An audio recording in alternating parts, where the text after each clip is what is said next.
vídeo de hoje eu vou te explicar exatamente quais são as consequências para a sua vida desse super El Niño tão falado na mídia. A notícia de um El Niño muito forte previsto para 2026 está se espalhando e causando muita preocupação. Você viu alguma? Meu papel aqui não é fazer previsão nem alarde, muito menos te assustar igual muitos vídeos que eu vi. Nós fomos atrás das informações confiáveis e eu tô aqui para te mostrar o que é esse El Niño, o que ele já fez no Brasil nas outras vezes que chegou nessa categoria muito forte, considerado super El Niño, e o que pode significar para a sua vida nos próximos meses. Antes de tudo, vamos entender o que é esse tal El Niño. O fenômeno chamado de El Niño já começou em 2026. A gente já tá vendo temporais em algumas regiões, calor e seca em outras, ventos fortes no sul. E o que vem chamando a atenção é a previsão do El Niño se intensificar, virar um super El Niño no final do ano. Em abril, a chance de um super El Niño acontecer no final do ano era de 25%.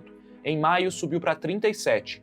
Em junho, 63%. E na última atualização feita em julho, a probabilidade de termos um El Niño muito forte nos meses de outubro, novembro e dezembro subiu para 81%. Ou seja, a cada atualização a chance aumenta. Quem faz essas previsões é a NOAA, a agência dos Estados Unidos responsável por monitorar o oceano e a atmosfera. A NOAA, galera, é um dos órgãos com mais credibilidade quando o assunto é entender para onde o clima da Terra está indo. E isso tem tudo a ver com o El Niño. Não estamos falando de uma previsão do tempo, nem de um alerta de tempestade ou de calor extremo. O El Niño é um fenômeno de aquecimento acima do normal das águas do Oceano Pacífico, na altura ali da linha do Equador, mas que afeta o planeta todo. Presta atenção aqui. Em situações normais, os ventos dessa região empurram a água quente do Oceano Pacífico para oeste, o lado da Austrália. Aí, a água próximo da América do Sul fica mais fria. Só que de tempos em tempos acontece uma dinâmica muito curiosa.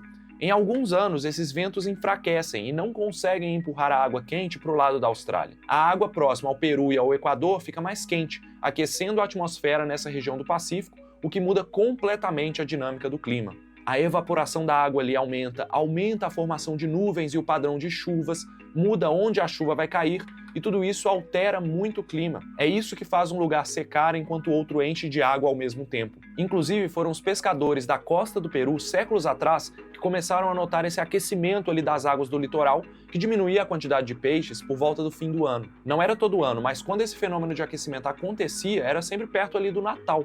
Então eles apelidaram de El Niño, uma referência ao menino Jesus. Séculos depois, esse apelido de pescador virou o nome oficial do fenômeno climático mais estudado do planeta. E se você não conhecia essa história, já vale o seu like. Hoje, a temperatura do oceano não é medida pelos pescadores. A NOAA tem uma rede internacional de boias flutuando em todos os oceanos do planeta para capturar dados sobre a temperatura em tempo real e depois comparam o dado com a média histórica daqueles pontos. Quando a temperatura do meio do Pacífico aumenta em meio grau por 5 meses seguidos, já se considera o início do El Niño. E existem 4 níveis de El Niño dependendo do quanto a água esquentou. Fraco, que é de meio até 1 grau, moderado de 1 a 1,5 graus, forte quando esquenta de 1,5 graus a 2 graus e muito forte quando ela esquenta 2 graus acima da média histórica. É justamente esse último nível, o muito forte, que a mídia costuma apelidar de Super El Niño. Não é um termo científico, mas significa que as águas do Oceano Pacífico aqueceram mais de 2 graus em relação à média daquela região. E é isso que a NOAA disse que tem 81% de chance de acontecer entre outubro, novembro e dezembro. Pô, mas por que tem tanta gente preocupada com esse aquecimento de só 2 graus lá no Oceano Pacífico?